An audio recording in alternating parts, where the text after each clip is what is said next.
Well, hey everybody, this is Don with the vlog of many things, and with me are my compatriots. That's a big word. Thank you. Yes, it is. Hey, folks, Ken Ka. And Tom.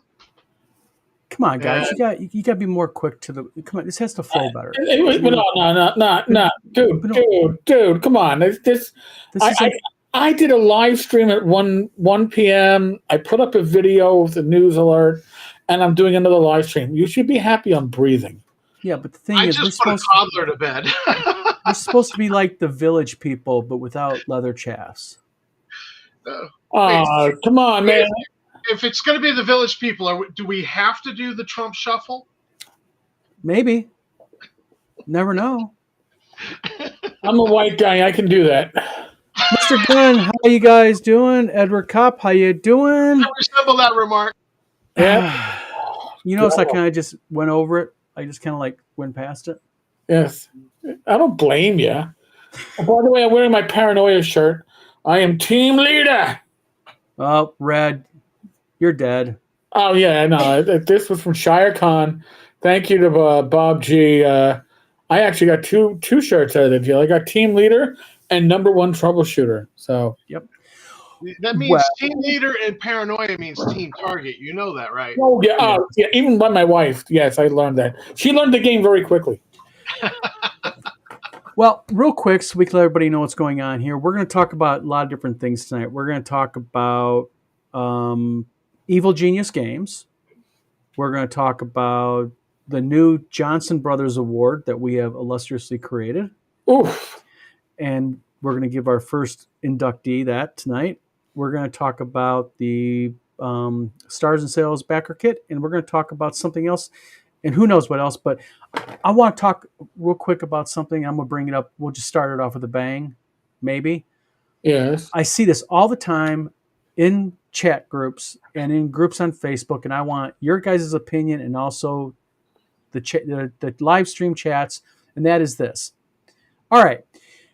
If Eric Tenkar comes to Wizard Tower Games and buys a board game from me, all right, and I ship Eric that board game and I package it properly and it's well padded, and U.S. Postal Service damages it completely, Eric gets it. And Eric says, Don, my game is effed up. I want a new game or my money back.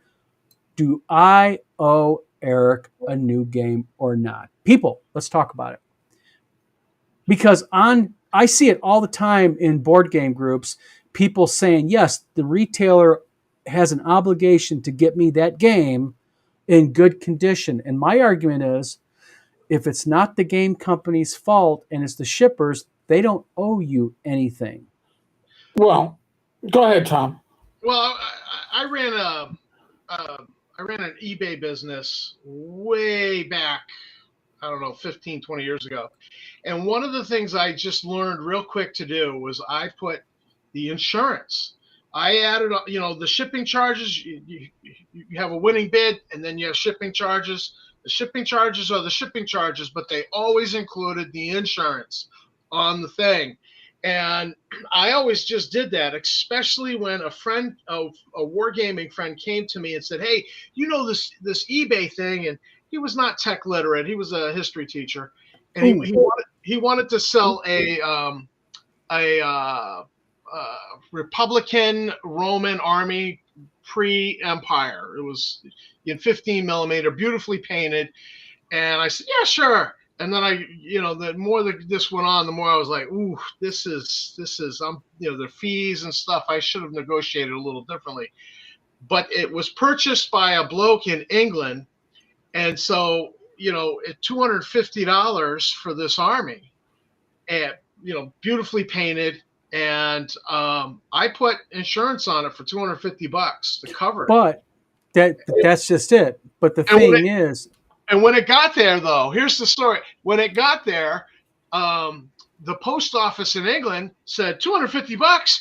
They ripped the package open, went all through it, pawed all through it, damaging stuff, and then added a VAT tax, value-added tax, on the guy. And so he came back with the email, and he was pissed. And he was not pissed at me. He was pissed at the post office. And then he ended here in America we say gas, and in Great Britain they say petrol. He goes, well, I'm off to petrol bomb the post office. And I was like, delete. And I saw nothing. But the thing is, Edward Kopp says, Edward says, do you believe in hospitality? Do you believe in service recovery? Yes, I do. And then Mr. Gunn says, Don, real quick on how he says, Mr. Gunn says, Don, yes, it's the cost of doing business. The company needs to recoup from the shipper. The consumer needs to be made whole. Okay, I am going to disagree with that, and this is the reason why, okay? And I'm going to disagree with it with a couple of very, very important caveats here, okay? When you have something like a board game, okay, if I ship a board game to a customer and it arrives damaged, and that customer shows me pictures of it damaged, okay, I probably would replace that board game, but I would want the other one back. And the thing is I know that there is going to be backlash over this, because the thing is a lot of people believe in the customer's always right. But I've been doing this a long time, and I know a lot of other people in here has been doing it for a long time. But the problem that you run into also is, and I'm unpopular opinion here, but it's happened to me before, where someone says, I got the game damaged. And what they did is they in fact had the game before. You don't know what's going on in the back end. You don't know if you're being ripped off by that person. And the big thing with me is, and this is a comment I made earlier in the thread on Facebook, was I'd want to see a picture of the shipping box and also a picture of the actual damaged product. That's first off, number one. That's fair. I'll be honest with you. That is certainly fair. I've had stuff damaged by the post office. I had my Lost Lands hardcover book get road rash and repackaged by the postal service. When it comes in a rebagging, or even better, and it wasn't the frog's fault. I didn't ask for a replacement, because honestly, it took effort from the postal service to fuck this shit up. It was well packaged. Now, I don't want to talk ill of anybody who is deceased, but when Tunnels and Trolls 7th edition, 8th edition, Deluxe edition, whatever, when that came out a number of years ago, Flying Buffalo, I jumped in for the give me the 10 copies, because I ain't going to distribute this to my gaming group. And Flying Buffalo shipped it in like, I don't know, I'll build a box out of scrap boxes. Oh. So when it arrives, I had 6 books, of which 2 were mangled, and a note from the postal service that your shipper needs to use better boxes. I kid you not, and I complained because this time it wasn't the postal service, it was a bad shipper. It all depends on the care the shipper puts into it.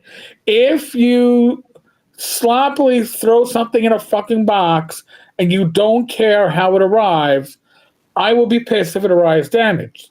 If you were like Goodman Games and you treat it like it's, gold coins and porcelain, and you wrap it up great, and the postal service still shits the bed, I'm going to be making a complaint with the postal service. But see, there's where this is the problem, because the U.S. Postal Service's insurance is pretty much worthless. Right. It really is. I mean, Edward Kopp says, and I'm going to read just the end part of his comment. He says that the return on investment on goodwill is nearly infinite. And that is very true. And from people who have ordered from me, if I ship something late, I usually throw something extra in, like Blades and Arcana.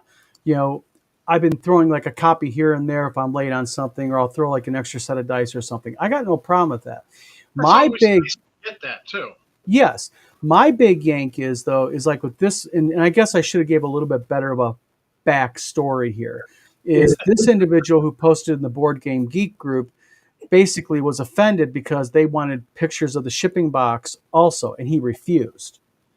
And the shipper said, "I'm not sending you another game." Then they refused. And to me, if I send you a game and you say it's arrived damaged, and I say, "Well, can you please send me an image of the box?" and you say no, I don't think I'm unreasonable as a retailer to say that I'm not giving you a new game. Oh yeah, I would agree with you on that, because I've had that with. Listen, if you've ever had to return something or make a complaint with a company that you got a defective product, you opened up the box, it was broken.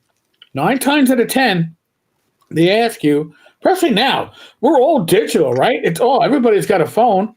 It's not even a digital camera. You all have phones that are cameras.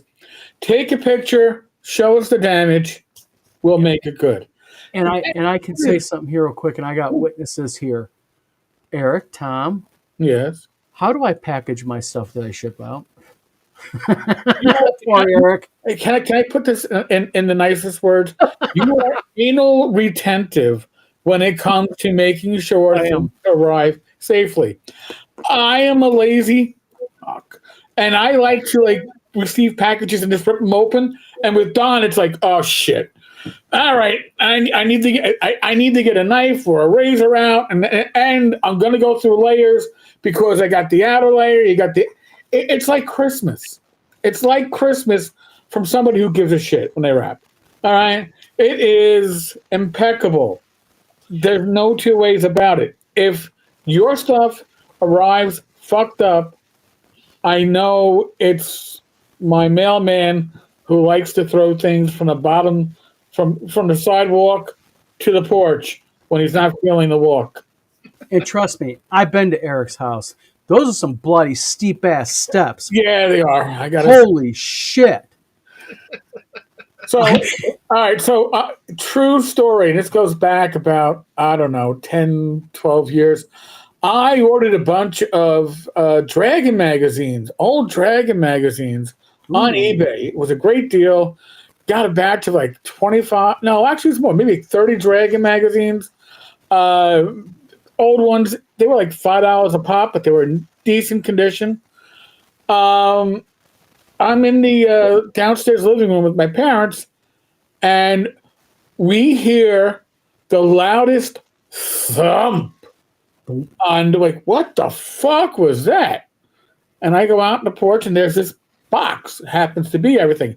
But my father is anal retentive in another way. He didn't like people dumping garbage in front of the house, so he had security cameras hooked up. And we go to the security camera, and you can see the mailman from the bottom of the stairs. Oof. Poor guy. So that was the thump, and that is the respect the mailman gave to my package. So, yes. Okay, I got to highlight this. This comment. When we ship reptiles, you don't hear that very often. We ship to the nearest hub via FedEx. That way we know the animal is in a warm room upon delivery. Victory Lane Exotics, Bill, thank you for tuning into our channel. I wasn't trying to pick on you, but I got to admit, I don't see people talk about shipping reptiles very often. I've known a few reptiles in my life. I have shipped to a few reptiles in my life, but I've never known somebody to ship them. So, any rate, but yeah, that's basically what my big thing was, because it turned into a really big deal in the board game group. And I was just like, as a retailer, yeah, you want your customer happy. Of course, I want my client happy or my customer happy, but come on, people, fair is fair, and there's got to be like a limit, within reason. Right. Well, does anybody do that thing where you say like, oh, this was bad, and so they'll ship you a new one with a label, and then you got to put the old one in the box with the label and send it back to them? This is how I will do it usually. Is okay if something comes damaged and they show me the box and it's legit, okay, I'll be honest with you, 99% of the time, just keep the damn thing and here's a new one. Right. But the thing is because it's really just not worth it, but to pay 2 shippings, yeah. Yeah. So I guess at the end of the day, with me is it just all depends on circumstance. But I think there is a time when the retailer should have a legitimate right, and one of the big ones is like Eric said, come on, man. Everybody has one of these just about. Just pick the Yeah. damn thing up and take a quick snapshot and send us a photo, and life is good and life is happy, man. No, my package did not have a do not throw or thump on it, Fugly. God. God help you, Fugly. God help you. Oh, damn it. Well, my eBay business was was buying low on eBay Right. and rehabbing a miniature, usually Warhammer, and selling them. Because at the time I was really doing some high end painting. I probably slipped in my skill a little bit, but could dust it off. But I used to always anything that sold for big bucks. I would sweat until I saw that they had received it. I mean, I'll tell you what. Yeah. I put tracking, I put insurance on all of and luckily I never had a problem. And I had I had a 72 millimeter tall Rackham miniature from Rackham out of France. Yep. And it had these really dainty horns, and I sweated, that one going in the mail. I was worried because it was a beautiful piece of work, and I got a lot of money for it, and I didn't want to have any problems on it. So you worry about that stuff. I want to show something real quick that we're not going to have a problem shipping because these things are about impossible to break. But everybody here this weekend, our new website for Wizard Tower is going live, and I'm going to push this just because this is cool. You're going to be able to upload an image to us, and we're going to make you your own custom. You can go NES, Super NES, whatever you want. It's empty. It's not a real game, but this is legitimate game cartridges. And we're going to put your player character, you as a GM, whatever you want on it. And you can have your own little novelty. This is Marvin the Mage. I'm saying out to Wampler here tomorrow. So just a little something fun. So, but... So I can get a Star Frontiers NES cartridge? Yeah. All right. So before we move on from this topic, I just want to point out one thing, too. Especially if you're somebody who is vending, shipping. I know with Frog Guide Games, they had to, they don't do much overseas sales anymore, but when they were doing it, Brazil was the first place crossed off the list because the Brazilian post office allegedly steals about anything of value that comes through the postal service. Thailand. We didn't have too many people that I knew of ordering, but Brazil has a big RPG community, and it sucks. But yeah, their postal service is allegedly fairly corrupt. Yep. Nope. I refuse to ship to Thailand. I don't care if somebody wants to pay me ahead of time and pay me triple the amount of money. Nope. Nope. Not worth the headache. Yeah. Nope. I started limiting my international shipping real quick. Well, and there's another aspect that people don't realize when you get an international shipping, especially if you're going to ship like packages. Another thing that you run into the risk, and Eric touched it earlier, is their customs flagging it, and they go through it and they damage something. Yep. I've seen that. That's a bad thing. But at any rate, sorry about that. I just wanted to bring that up. But Eric, I'll let you kind of take a lead on this because I believe you're the one who figured this out. Or Tom, what Evil Genius Games. Oh, Egg. Evil Genius Games. Not to be confused with EggCon. This has nothing to do with Heidi Gygax and Eric Gygax Garland. And by the way, as a little side note, Heidi and Eric did such great business at the Gaxland booth. Yeah. They came home with nothing. When I finally got around to taking a picture, because they were always swarmed, I didn't want to take a picture of the booth when they were swarmed with people because, well, first, you're not going to see anything. And secondly, who wants to be in a picture? It's going to be, I got there on Sunday, and they were packing up the sample of their board game because they had none left. And it was scrape clean. They'll be there paged next year. They're driving next year so they can bring more stuff to sell to you and me. They're going to be at WizardCon also, by the way, in April. Yeah, but they did really, really well. So, Super Genius Games. No, Evil Genius. That's right, Evil Genius Games. Oh, I was thinking Super because of the Everyday Heroes. That was their big Kickstarter. It raised nearly $400,000. I remember. Just a minute. Yeah. I need to take some meds because I'm having some new TSR flashbacks here. It's got Whoa. Where's my meds at? I don't think they broke 400. I don't think they came anywhere near. But in any case, I remember looking at Everyday Heroes and going, "Oh, this is interesting." Oh, but it's just 5e, right? I mean, I don't care about 5e. So, but there were some issues going on with Evil Genius Games, and all right, I got to get mine. Well, I got to get Rachel's, I should say. But EnWorld was doing a great job covering stuff, and Morris did what an investigator should do. He went directly to paperwork, court filings, interviewed witnesses, did all the good stuff. And that was last year, last summer, whatever it was. Well, now apparently they are feeling butthurt and have been going around the internet requesting that people take down links to the article because You're picking on me. You're picking on me. There's a quote in the article that I'm just trying. Oh God, Poor Tom. Convenient facts. If it's a fact or inaccurate facts, if it's a fact, it's by definition accurate. You don't have inaccurate facts. So, Facts, ma'am. yeah, it blows my mind. And it's legal to report on if it's the fact and it's true. Yes. Just because they're inconvenient. The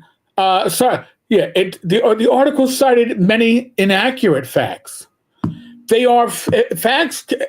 That's not how it works. So in any case, the update to all this bag of shit is that EnWorld got a cease and desist letter today, but it was not addressed to Morris or EnWorld or the EnWorld team.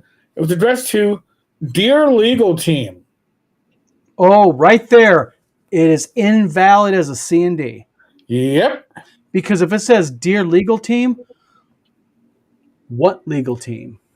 Well, exactly. And I hope this letter finds you well. I am writing to formally request the immediate removal of a defamatory post that has been published on your website. Doesn't mention EnWorld. Which website? Right. Okay, real quick, Eric. Yes. For those that don't know, when you serve somebody with a C&D, you have to let them know specifically where or what the issue is and where it's at, excuse me. Not just Legal someone team. says something naughty to me, legal team. Right. And so it's all the vague booking until they get to, well, here is the link in question, which they linked the original article. But then, and this is where my mind starts to go, where did they find this lawyer? Because we know people don't always do such a great job when they got to find a lawyer who doesn't know what they're doing so they can. Was this guy from North Carolina? I don't know. So you tell me what this has anything to do with libel or slander or defamation. In accordance with the Digital Millennium Copyright Act, DMCA, and the Communications Decency Act, CDA, has a legal obligation to promptly remove defamatory content. No, that's all about intellectual property rights. That's about copyright. That has got nothing to do with defamation. So this lawyer is throwing out stuff, and apparently, same lawyer, same letter, multiple places, Dear Legal Team. My guess is, I'm going to throw something out here real quick. My guess is it's not a real lawyer. My guess is that if you did some research and checked them out, they're nowhere in that state's bar. They just made it up because they're trying to scare people, because most people will not do their due diligence. See, when I write you back and tell you to go fuck yourself, I want to do my due diligence before I do it. Right. And, that's a classic example of what my father would have labeled talking out your ass. Mm-hmm. What Eric just read. I mean, which we're going to get into for our award here in a moment, because I got a letter this week. Not from Evil Genius Games. From an evil genius? From an evil genius. Eric, go ahead. Sorry about that. No.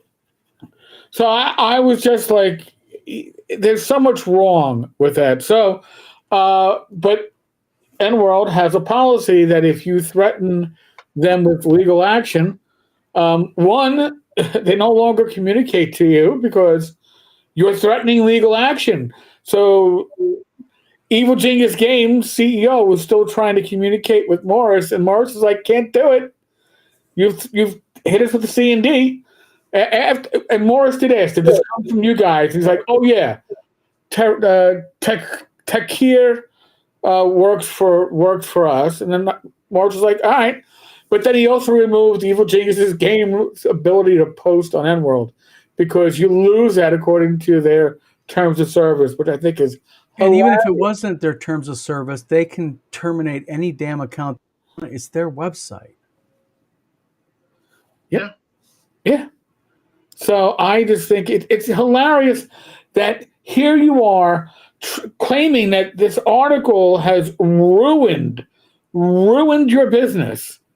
And the reality is, folks, if it's an article full of truth, if truth is ruining your business, then you got a bad business. Okay?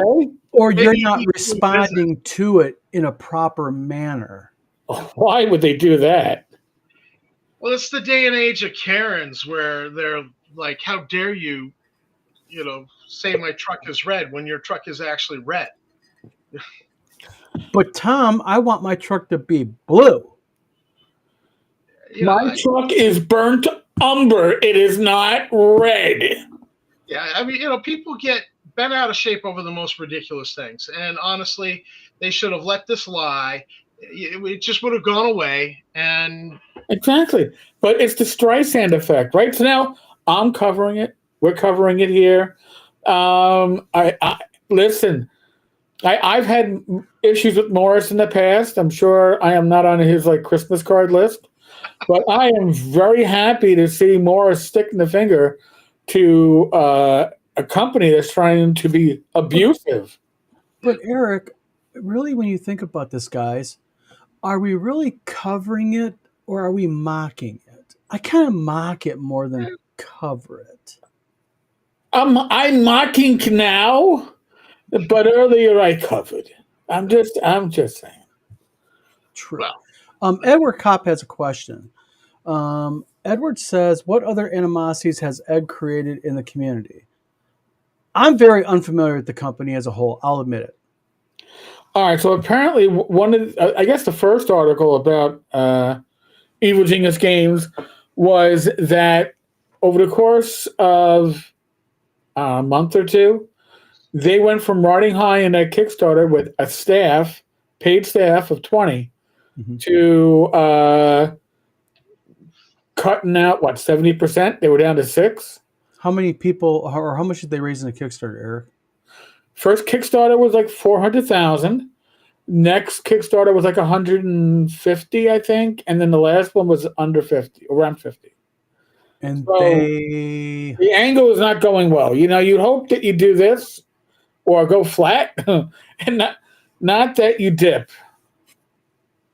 Man, they've raised over $600,000 in a span of how long? That's a lot of freaking cash. Well, they are doing some licensing stuff. I see here, Escape from New York. Oh yeah, they got some interesting Rambo. Is that legitimately licensed, or are they just saying they did?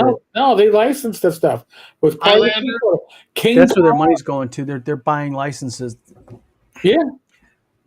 they're looking to leverage the popularity and the nostalgia of that. I mean, because some of these are old properties like Rambo, obviously, The Crow, Escape from New York.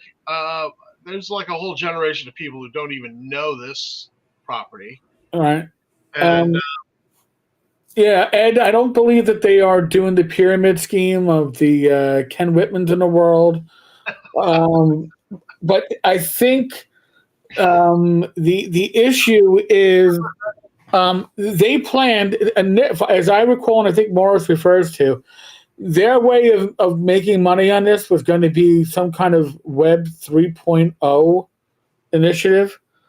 And I only paid attention to Web 2.0 2 decades ago. So Web 3.0 is kind of confusing to me. But apparently it had to do with the NFTs and blockchains. Right there. Flush it down the toilet. Yep.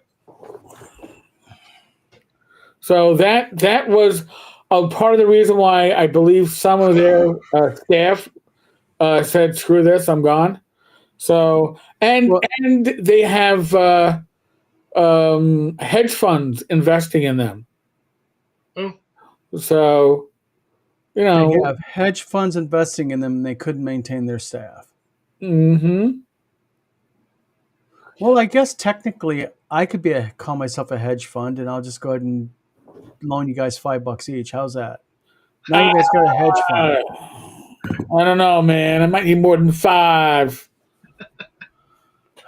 It's not going to pay for my caffeine hit. Damn it! See, this is where the whole theory behind, and Tom's covered this extensively with AI, is when it comes to publishing in general, whether it's book publishing, game publishing, writing novels, or anything. You got to put the sweat equity into it, and it's like these blockchain and these all these get rich quick things, and it's like don't cheat, guys. Put the blood, sweat, and tears in. Yeah, it takes effort, but at the end of the day, you got a better product. Why people do this gets me beyond me, but I guess. That's just very well. We've seen get-rich-quick schemes, for decades. If you've been alive, you've seen a get-rich-quick scheme. Market America, Amway, all sorts of things. But even in the gaming community, we saw somebody thought they would buy a name. They would horn in on a TSR name and start a dungeon hobby shop, and people were just going to throw money at them because he was the savior of the OSR and he was the scammer of the OSR. Like David Floor says, making your own crypto coin is the end thing these days. Yeah, that's ending well for a lot of people out there. Here's my crypto coin. How's that? Yep. You're all rats, damn it. You're all rats. Mr. Gunn says, Don, looks like your hedges fell out, so not sure if you can get it funded. Yeah, exactly. Jeez. Can I make a cryptid coin with Sasquatch on it, maybe? Hey, you never know. But quick question, and this is not for Eric or Tom. This is for the chat. What is people's opinions of challenge coins? Like, would be game-related challenge coins. Anybody like them? Anybody collect them? Anybody think they're a cool thing? We know you like them. And we know Eric likes it. I'm talking about in general. This is the first one I've ever had, and it was given to me a few months ago at church. Really? And here's the thing I found is that I've never indulged in having a fidget, like the spinners for the kids, particularly kids with ADHD. We get them fidgets. It helps them concentrate. You know what I found? If I start like rubbing this, if I'm like a little nervous or amped up, this helps me calm down. I can't believe it. It like helps you focus. It helps you. I like it just because I saw the practical value once I was given. I was like, oh, geez, thank you. Put it in my pocket. But then I started fondling it one day, and I was like, geez, that really helped me focus. Well, Mr. Gunn, if you've been to GaryCon, Luke sells GaryCon coins. I'll tell you, my favorite one that I have, it wasn't from GaryCon, but it's a bottle opener. God bless That is my favorite challenge coin because Yep. that Rach stole it. But And Mr. Gunn, yeah, I'm very well aware that they're a military thing. Very well aware. My point is me and Eric and Tom were talking about this the other day, is I was thinking about, and Eric gave me the idea, the bottle opener, right. is to get a bunch and get them at WizardCon as a fun kind of thing at WizardCon. So, Well, I would certainly hang on to a bottle opener because, yeah. Because, I mean, listen, when it comes to the regular challenge coins, they're meant to be displayed. I understand that. But the bottle opener, and that was actually believe it or not, the Gaelic Society of the NYPD. Because you figured the drunk lads and lasses would know how to get a proper challenge coin. And I was like, oh my God. When I got it, it was years ago, and I was like, oh my God, this has a built-in can opener. This is spot on awesome. And then Rach said, yeah, that's awesome. Thank you. And then I didn't have it anymore. But communal property, right? We're not married, so I guess I still have it technically. But. Well, Thias goes, Thias says he's ex-military. He has a soft spot for the concept, but he doesn't know how well it'd be do with the market at large. Thias, I'm talking more, I guess, let me speak. I didn't mean it like a retail level. I meant like a permanent. I'm talking about just like at a game convention, like to have some challenge coins. That way people can say, hey, I was there. Here's a challenge, that type of thing. So, yeah, that's what I'm talking about. But Mr. Gunn likes, I guess, your concept, Eric. Most bottles are twist off. It's fun to watch it struggle. All right. It's starting early, and it's only 8:38.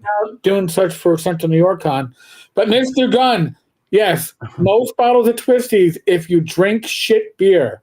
If you drink beer if you drink Sam Adams, it's not a twisty. If you drink Stella, it's not a twisty. If you drink Brooklyn Lager, it's not a twisty. If you drink Amstel, it's not a twisty. Heineken is not I can go on and on. But if you drink Bud Swill or Coors Light, maybe even Molson, yes, feel free to twist it off. What I enjoy is those that only drink the twist off beer, and then you hand them a Corona, and you watch them struggle and tear their hand up. Would you guys not get this guy amped up about frickin' twist off beer caps again, please? God damn, Mr. Gunn, I will see you at a gaming convention, and I'm going to give you a real beer and watch you struggle. I'm going to tell them, don't pop the cap. Don't pop the cap. Don't worry about it. Mr. Gunn's got it. He's going to twist it. Don't worry about it. Well, honestly, and I'm probably going to show my college roots here, is you could take, imagine this as a quarter. You could use a quarter as a bottle opener. You just got to choke up on that bottle, and you work the just lever it off against your knuckle. You just have to have a tough knuckle, and you can leverage them off. And sometimes you got to work at it with a quarter, but I think a challenge coin would be 20 times easier with that technique. So, yeah. But honestly, to the twisties, I started drinking red wine for my health, and I thought that wine bottles that are twist-off caps were the greatest thing ever because I can never find the damn corkscrew. All right. Shall we get into a little bit of federal IP law that we all learned earlier this week, guys?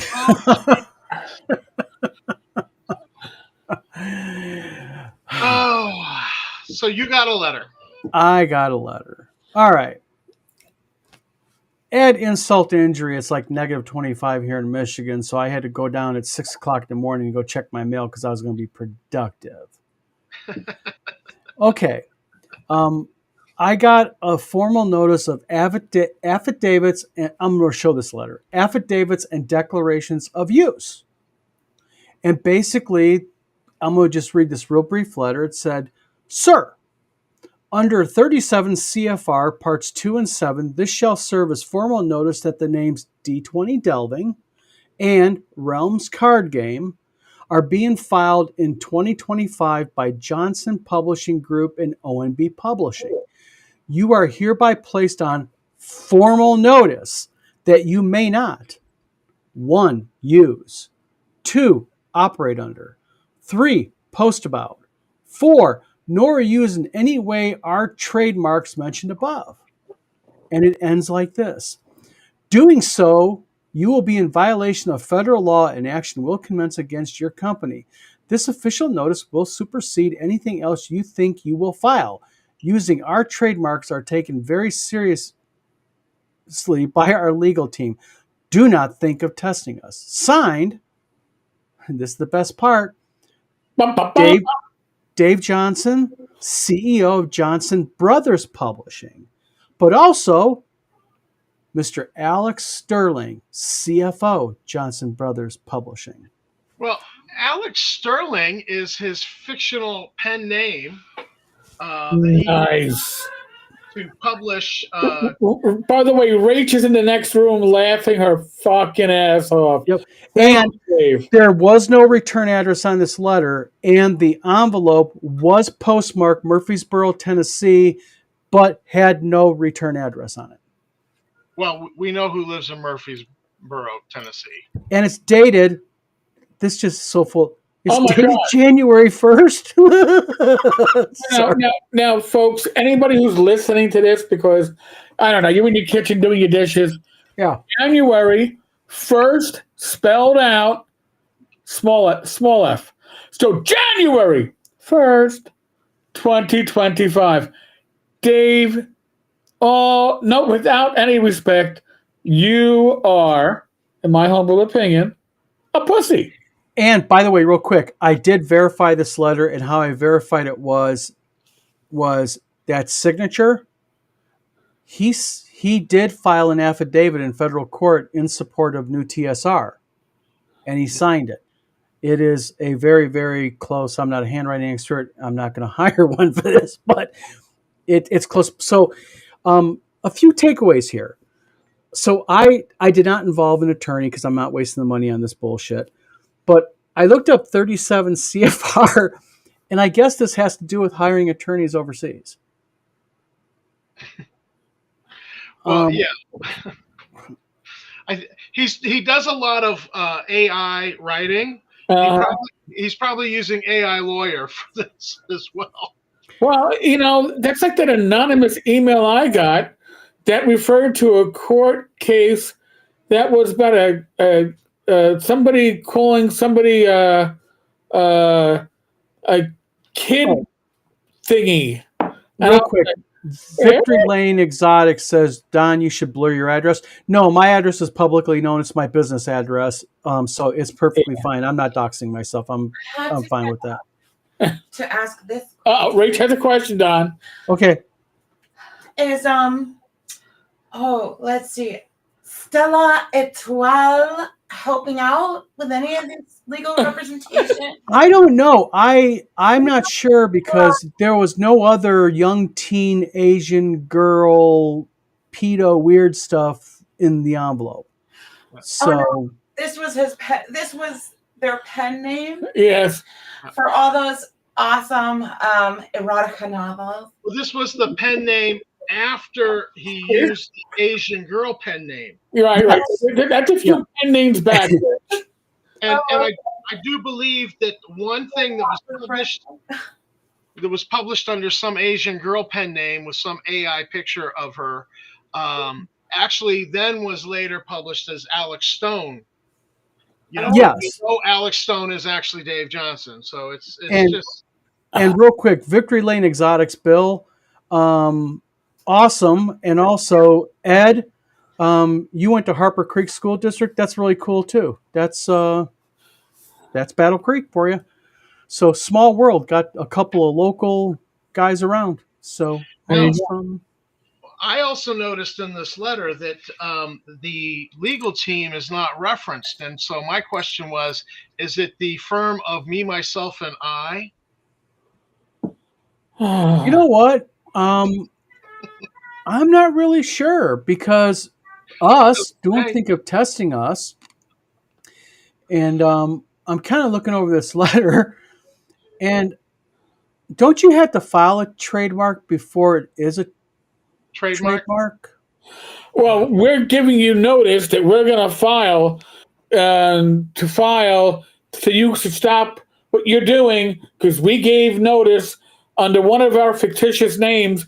And if you don't listen to us, I, Dave Johnson, have many more personalities within me, and all of them can come out and beat up your one personality. So you better watch out. Well, also, if you look at this, they're going to file it sometime in 2025. So if I wait until January 1st with a small f written out, 2026, am I safe?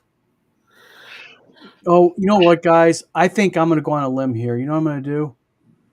I'm going to put myself in legal peril, and I think I'm going to continue to use D20 Delving in Realms. All right, I have a stupid question. Maybe not so stupid. No, compared to this, it's not guaranteed. Is Johnson Brothers Publishing Inc., is that like an actually registered company? You know the answer to that already. Thank you for asking, because I forgot to mention it.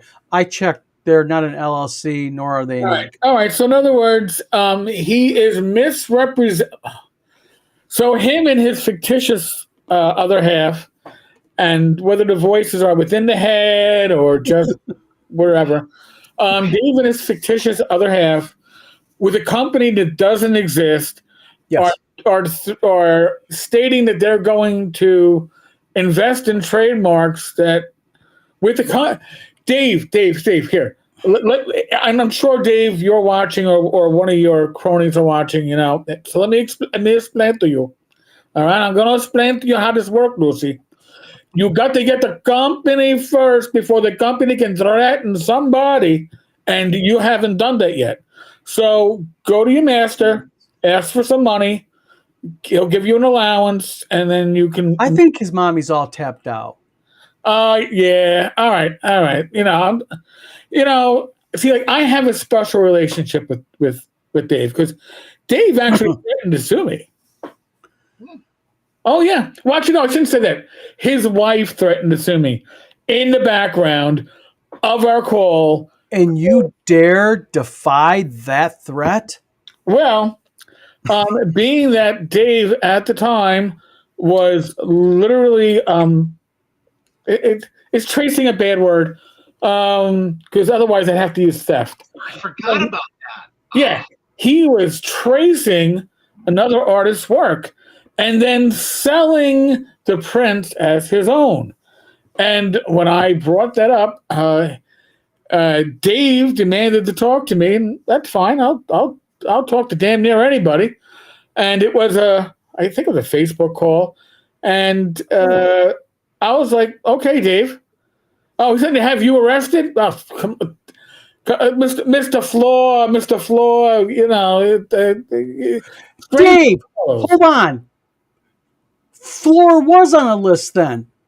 Dave, you're on the list anyways then. So see, you finally made one. You made a list.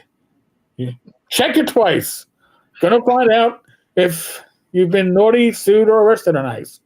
But yeah, his wife didn't like the fact that I wasn't apologizing because I had nothing to apologize for.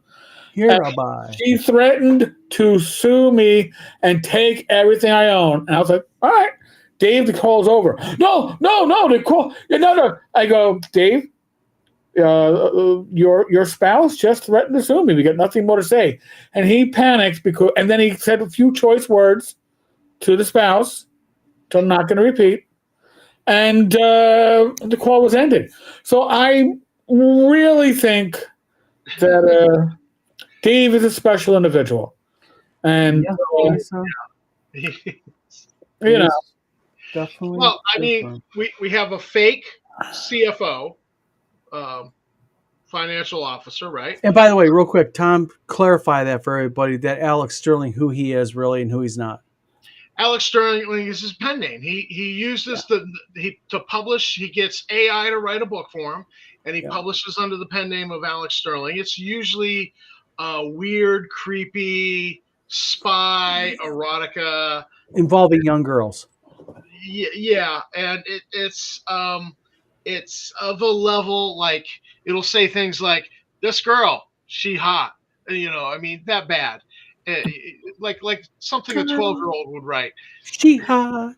And Girl. it could be a song maybe. Yeah. So I mean, but not only does he have this fake CFO, he has made up fake indie movie awards and awarded them to himself. Oh, when he yeah. was, he's made up fake industry associations as the editor of Alarms, and his ripoff of a much better fan RPG magazine, and gave an award.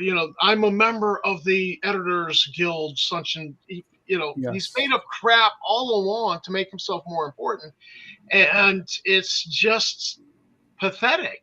It's just pathetic. Yeah. I actually found a LinkedIn listing once where he listed his game company, as doing $10 million and having 20 employees. Or Real quick, do you know what the danger of doing stuff like that is, in all seriousness?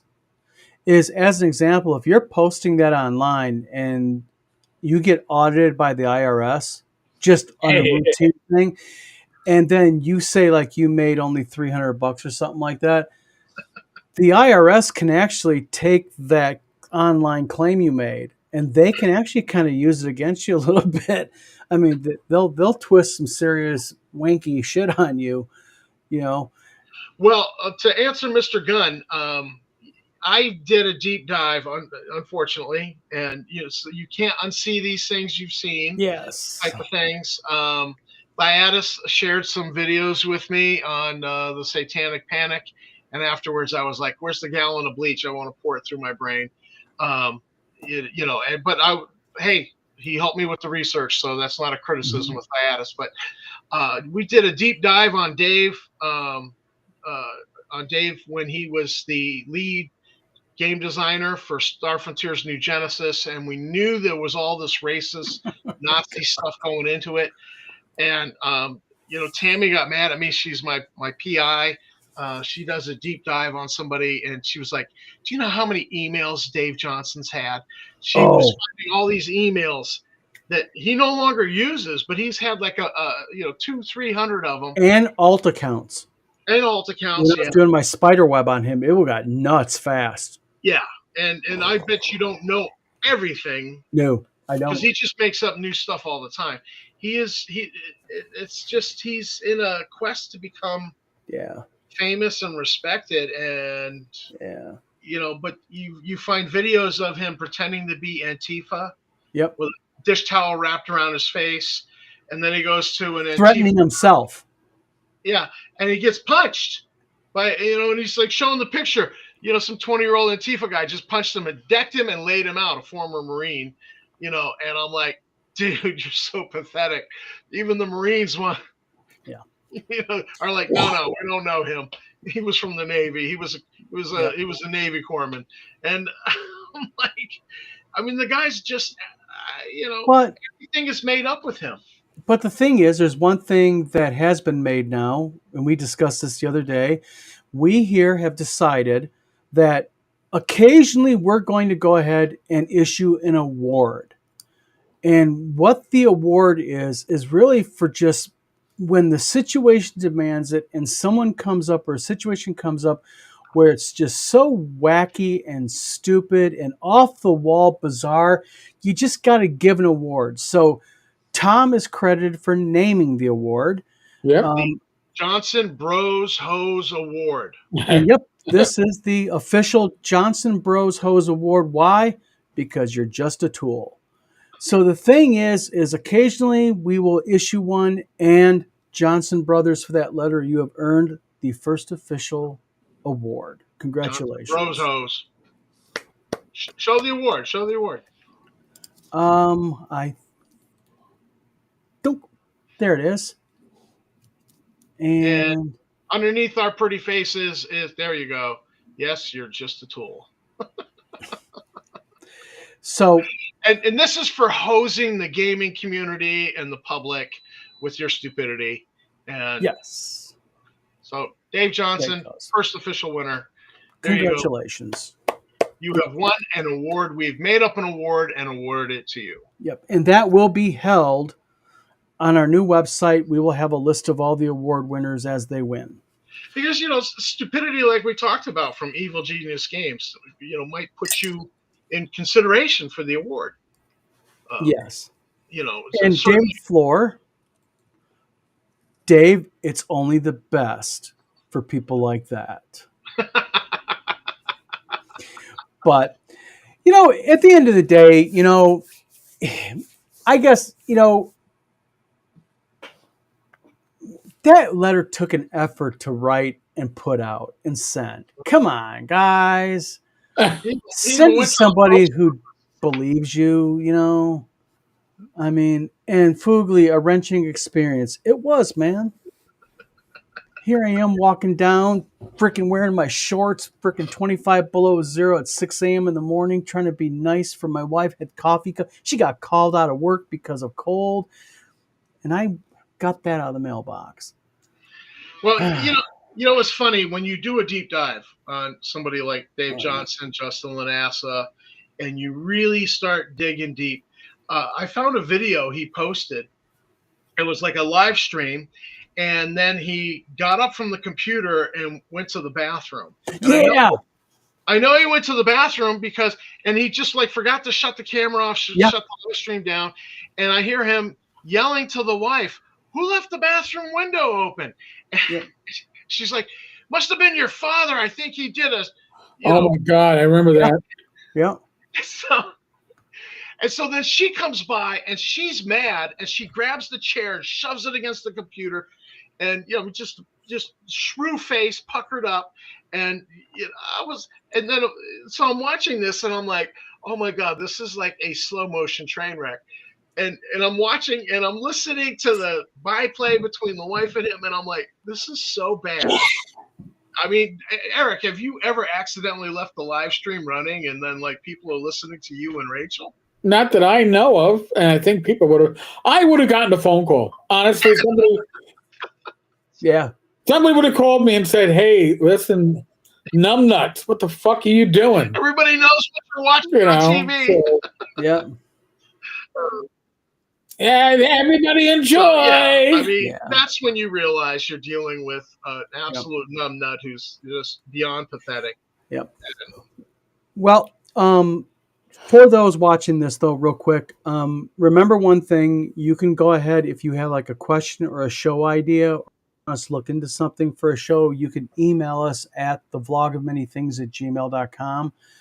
We're happy to look at the email, and that's how we got the author a couple months ago. Oh, I forgot his name. But we brought an author on here because he introduced himself and such. So, we get our ideas from you. We're probably going to wrap this up now because Eric has to go to his Discord tavern chat here in a little bit. But 1 minute to get there. Yep. But everybody, thank you for tuning in tonight. Down below is my backer kit. Myself and Paulie Kid are doing it's for Paulie, but it's a backer kit for Paulie's new game, Stars and Sails. We have a $5,000 goal on it. It has been up officially now only 48 hours, and we're already almost $4,000. So we're trending to hit it. Nice. If you want to go to Backer Kit and search for Stars and Sails, or go to link down below and support us, you can get a softcover book for $35, and you can get a hardcover for $59. So it's nothing crazy out of line. So it's really well priced. I heard a rumor you already had all the paper on hand on a pallet. We're done. Yep. And that's another thing. There's no delays on this puppy because we're not waiting for card stock. We have all the paper, all the board stock for the hardcovers, all the ink. Everything's ready to go. The game has been fully written, fully edited and done. It is about 3/4 through layout. We are going to be releasing it formally in May. But for those who want to pick up their copy early and you come to WizardCon at the end of April, you can grab your copy at WizardCon. So Tammy was just asking how many pages. How many pages? We're almost done with layout. It's going to be roughly about 255 pages, Oh, 260 right around there. publication. It's a nice book, yeah, and it's You're- complete. Everything is there, so it's not like you need to later on buy another manual. Everything you need to play the game, from monsters to creating ships to everything, is in that book. And then we're offering some side things if you want to pick up an extra copy of the book, or if you want to pick up some nice dice bags. But one more thing before we go regarding it: every person who supports the backer kit, along with your book, you're going to get a set of 6 full color 11 by 17 pieces of artwork that come from the game that's suitable for framing. Oh, nice. So, for those of you who have supported, I know there's a couple here that I know have supported it by name. I appreciate it. So does Paulie. But if not, again, go to Backer Kit. Link is down below, or just simply search for Stars and Sales. So, Eric, Tom, thank you for coming on tonight. Happy to be here. Thank you. Yep. Please hit the like and subscribe. Help us out a lot. Eric, you got a live coming up on Friday. Oh, wait a minute. More. That's right. Oh, big one. Sunday, 7 p.m. Eastern. Inappropriate Characters Rerolled. Ryan David, myself, and Grim Congrats. Desborough. Nice. So that's. Come on! I need to do like 6 live streams in a row. Come on! I got it. And keep it Tom, real. do you have anything live? You come up with any new videos being released? Anything coming up in the fire yet? I've been slacking, and part of the problem has been that Tammy and I took in a foster child, and so there's been a distraction. Oh yeah. Finishing the remodel on the house, but people have been contacting me, and I'm like, I gotta get back in the saddle. So Yeah. she's a little too young to be doing gaming with kids, at 2. So, eventually she'll probably, have video content where I'm, hey, gaming with your kids. Yep. Down the road, so. Excellent. Yeah. And as far as Mr. Floor, David Floor, by the way, is doing primary coding for the game Zonk that Wizard Tower Games is putting out. David has been patiently waiting for me for the artwork. I'm getting David the artwork over the course of the next day or so.